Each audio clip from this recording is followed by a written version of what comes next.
Hello student, आज हम class 11 हमारा जो सब्जेक्ट है अकाउंटेंसी, उसका हमारा एक जो चैप्टर है कैश बुक वाला, इसमें हम ट्रिपल कॉलम कैश बुक सीखेंगे। वैसे तो कैश बुक तीन प्रकार की होती है। एक होती है सिंपल कॉलम कैश बुक, जिसमें केवल एक अमाउंट का कॉलम होता है। एक डबल कॉलम वाली कैश बुक होती है और एक होती है ट्रिपल कॉलम वाली कैश बुक।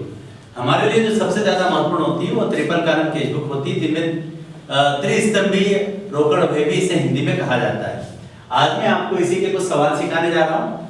अच्छे हैं, इसके लिए हमको कुछ नियम की जानकारी होना चाहिए।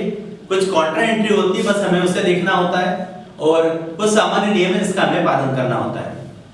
तो सबसे पहले अगर मैं बात करूं कि इसके कॉलम कितने होते हैं, तो इसके जो फॉर्मेट बनता है 14 कॉलम में बनता है। सबसे पहले डेट का होता है, फिर पर्टिकुलर्स का होता है, एलएफ का होता है, वाउचर नंबर का होता है, फिर डिस्काउंट है, फिर कैश है, और उसके बाद बैंक का। तो हम ये बोल सकते हैं कि डेबिट साइड में 7 कॉलम बनते हैं और क्रेडिट साइड में 7 कॉलम बनते हैं।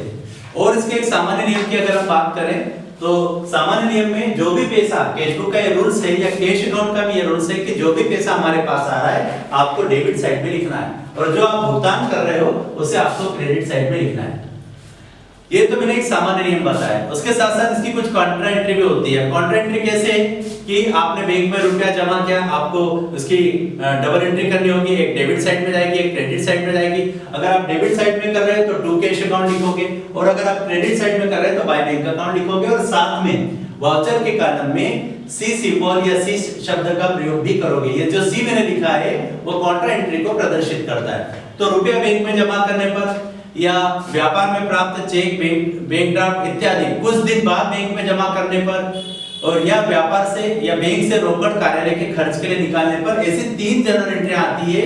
ऐसी दशाओं में हमको कॉन्ट्रा एंट्री करनी पड़ती। तो मैं अभी आपको क्वेश्चन नंबर 11 बताने जा रहा हूँ। छोटा सा सवाल है, ध्यान से इसे देखना है हमारी बुक्स में। तो ये क्वेश्चन हमारा दे रखा है, enter the following transaction in the 3 column cash book 2015 January 1 cash balance and bank balance. अब आप देख सकते हो यहाँ पर डेट दे रखी है 2015। तो हमें हमारे जो डेट का कॉलम है, जैसे मैं बता चुका हूँ, इसके 14 कॉलम बनते हैं। आगे डेट का कॉलम आता है, और क्रेडिट साइड में भी पहले वाला जो कॉलम होता है वो डेट का होता है। तो हम यहाँ पे लिखेंगे सबसे पहले लिखेंगे 2015 जनवरी 1, क्योंकि ये पैसा हमारे पास पूर्व में उपलब्ध था, इसलिए हमने लिखा है टू बैलेंस बीडी। 15,000 रुपए हमारे कैश में है और 5,000 रुपए हमारे कौन से कॉलम में है, बैंक के कॉलम में है। यहाँ पर मैंने 3 कॉलम बनाए। ये मेरा डिस्काउंट का कॉलम है, आप इसको डिस्काउंट का कॉलम मान सकते हैं। ये कैश का कॉलम है, और इसके लास्ट में जो मैंने तीसरे नंबर पे जो बनाया है वो बैंक का। ठीक इसी प्रकार से यहाँ पर भी मैंने इसी के अकॉर्डिंग काम किया है। तो यहाँ पर हमारे पास कैश कितना है, 15,000। हमारा बैंक में पैसा कितना है, 5,000। तो इसको हमने, ये प्राप्तियां हैं, रिसीव किया हमने, इसलिए हमने इसको डेबिट साइड में लिखा है। और आगे बढ़ते हैं, जनवरी 1 के बाद फिर हम आगे देखते हैं। तो हमारी बुक्स में बताया, goods purchase from Pradeep by cheque worth ₹3,000 and 5% cash discount allowed. यहाँ पर प्रदीप से हमने 3,000 रुपए का माल खरीदा है। एक प्रदीप नाम का व्यापारी, जिससे हमने 3,000 रुपए का माल खरीदा है, और उसने हमको 5% की क्या दी है, छूट दी है, डिस्काउंट दिया है।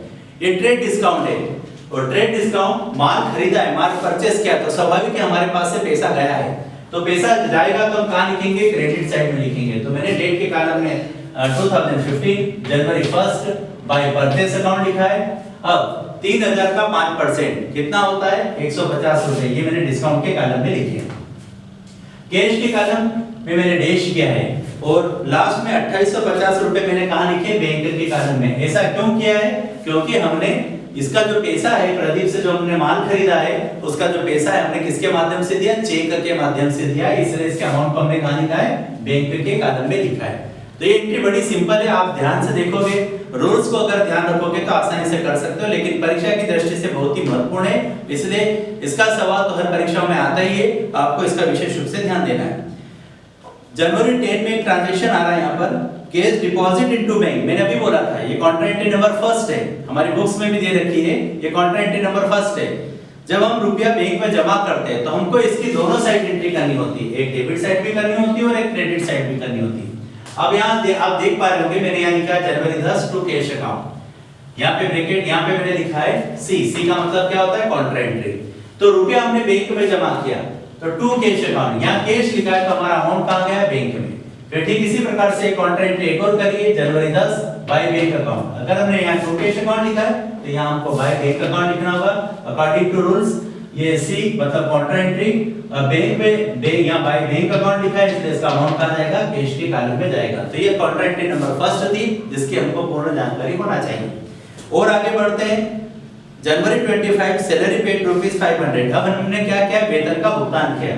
वेतन एक प्रकार सैलरी एक प्रकार की खर्चा है, एक प्रकार का एक खर्चा है, इसलिए इसको हम कहां लिखेंगे, क्रेडिट साइड में। तो हमने लिखा जनवरी 25 बाय सैलरी अकाउंट और कैश के कॉलम में हमने कितने रुपए लिखे, 500 रुपए। अब यहाँ पर आप देख पा रहे होंगे कि डेबिट पक्ष का जोड़ हमारा ज्यादा हो रहा है, डिस्काउंट में कुछ नहीं, मैंने इसको डैश कर दिया है।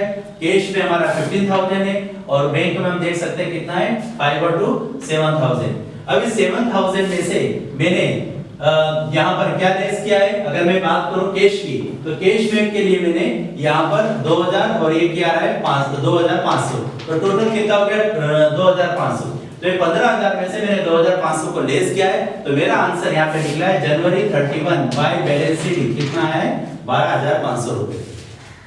डिस्काउंट के कॉलम में 150 था इसलिए मैंने 150 लिखा।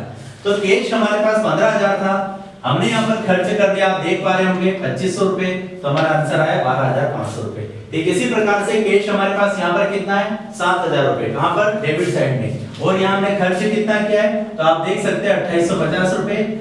तो ये 2850 को हम 4000 में 7000 में से माइनस करेंगे तो हमारा जो आंसर निकलेगा 4150 रुपए, और ये कौन सी तारीख को निकलेगा, तो हम यहाँ पे देख सकते हैं जनवरी 31। जनवरी 31 क्यों लिखा है, जब भी हम कैश अकाउंट बनाते हैं और उसके आंसर को निकालते हैं तो उसी माह की लास्ट तारीख को लिखा जाता है। तो जैसे जनवरी की लास्ट तारीख होती है 31, तो हमने बाय बैलेंस शीट में 31 लिखा है। इस प्रकार से सवाल हुआ है। तो आपको यहाँ पर हर माह की लास्ट तारीख भी मालूम होना चाहिए।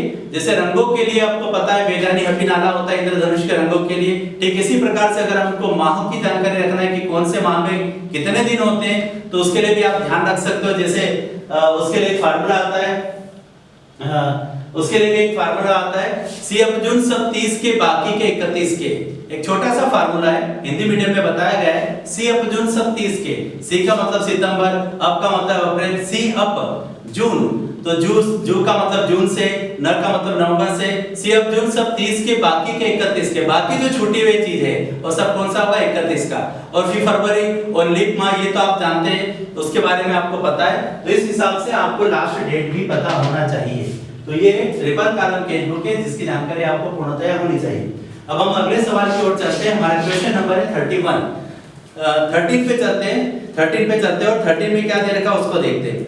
अब ये 13 में दे रखा है यहाँ पर कैश बैलेंस है और उसके साथ साथ बैंक बैलेंस है, और ये दोनों कैसे बैलेंस है तो डेबिट बैलेंस है। आप अमाउंट भी देख सकते हैं, यहाँ पर दे रखा है 18,000 और 14,000, ठीक है। तो हमने यहाँ पर लिखा है कैश बुक, ये भी कौन सी कैश बुक है तो हम चाहे यहाँ लिख सकते हैं ट्रिपल कॉलम कैश बुक। ये त्रिस्तंभी रोकड़ बही है। त्रिस्तंभी क्यों बोलते हैं, क्योंकि इसमें एक कैश डिस्काउंट का कॉलम होता है, कैश का कॉलम होता है, बैंक का कॉलम होता है। तो यहाँ पर हमने ट्रू बैलेंस बीडी में लिखा है 15,000 रुपए, फिर हमने लिखा है जनवरी 2 को ट्रू बैलेंस बीडी, आप देख सकते हैं इसको, यहाँ पर हमने कितने रुपए लिखे 12,000 रुपए। क्योंकि यहाँ पर डेट की बात है तो डेट अलग अलग दी गई है, तो अलग अलग डेट के हिसाब से हमने इस सवाल को किया है। जनवरी 2 को हमारे पास बैंक में कितने थे 15,000, जनवरी 1 को 15,000 थे, जनवरी 2 को हमारे पास बैंक में कितने हैं 12,000। तो इस प्रकार से हमने लिखा है। और हम आगे बढ़ते हैं इसमें, तो एक और कॉन्ट्रा एंट्री आ रही है जनवरी 7 को, डिपॉजिट इनटू बैंक। हमने पैसा कहां जमा किया, बैंक में। जैसा मैं पहले बता चुका था कि ये कॉन्ट्रा एंट्री है और इसका दोनों तरफ प्रभाव पड़ेगा। तो जनवरी 7 वाली आप देख सकते हो, दोनों साइड में एंट्री करिए, एक यहाँ पर लिखा है, एक क्रेडिट साइड में लिखा है। तो यहाँ लिखा है मैंने जनवरी 7 टू कैश अकाउंट क्रेडिट, और जनवरी 7 बाय बैंक अकाउंट और क्रेडिट लिखा है। इसका अमाउंट कितना है हमारे बुक्स में दिया गया है, तो यहाँ पर हम इसका अमाउंट लिखेंगे। चूंकि हम कैश में लिख रहे हैं तो इसकी कॉन्ट्रा एंट्री कहां पे जाएगी, बैंक में। और चूंकि यहाँ पर हमने बाय बैंक अकाउंट लिखा है तो बैंक की एंट्री कहां पर जाएगी, कैश में 1000 रुपीस जाएगी। ये कॉन्ट्रा एंट्री जिसका दोहरा प्रभाव पड़ता है, ये हमें ध्यान रखना चाहिए। उसके बाद जनवरी 15 की अगर हम बात करें तो यहाँ का है check received from Rakesh allowed discount, मतलब राकेश से चेक मिला है हमको 975 रुपीस, और उसका हमने जो डिस्काउंट दिया है वो कितने रुपए का दिया है 25 रुपीस का। तो राकेश से हमारे पास चेक आ रहा है, यहाँ रूल से जो भी पैसा आएगा हमारे पास उसको हम कैश अकाउंट में कहाँ लिखेंगे, डेबिट साइड में। तो इसी प्रकार से मैंने यहाँ लिखा है जनवरी 15 टू राकेश, क्योंकि पैसा हमारे पास आया। कितने रुपए आए हैं, तो चेक के माध्यम से हमारे पास पैसा है। यहाँ पर भी एक रूल है कि अगर आपके पास पैसा चेक के माध्यम से आता है तो आप उसको कैश अकाउंट में लिखोगे और डिस्काउंट की राशि इतनी यहाँ पर दी गई है, ठीक है। इसके बाद उक्त चेक को बैंक में जमा किया है। ये 15 तारीख का जो चेक है उसको हमने बैंक में जमा किया है। कौन सी तारीख को किया है, 25 को। तो ये भी कॉन्ट्रा एंट्री नंबर सेकंड है जिसमें हम लिखेंगे टू कैश अकाउंट और बाय बैंक अकाउंट। यहाँ पर आप देख सकते हो मैंने 975 लिखे हैं, यहाँ पर भी मैंने 975 रुपए लिखे हैं। और जोड़ना, आंसर निकालना ठीक उसी प्रकार का है, क्योंकि यहाँ का जोड़ ज्यादा आ रहा है डेबिट साइड का और क्रेडिट साइड का मैंने डिफरेंस निकाला। तो यहाँ डेबिट में कैश का जोड़ हो रहा है 15,975, उसमें से मैंने अमाउंट को लेस किया है और आंसर को निकाला है, ठीक 975 को लेस किया यहाँ पे तो आंसर है 14,000 और यहाँ पर 13,975 है। 13,975 में से मैंने लेस किया है 1,975 तो आंसर कितना आ रहा है 13,975। तो ये सवाल इस प्रकार से बंद हुआ है जनवरी 31 को। तो आपको ये सवालों को अच्छे से देखना है, परीक्षा में बड़े ही महत्वपूर्ण होते हैं। ये वीडियो हमारा यहीं पर समाप्त होता है।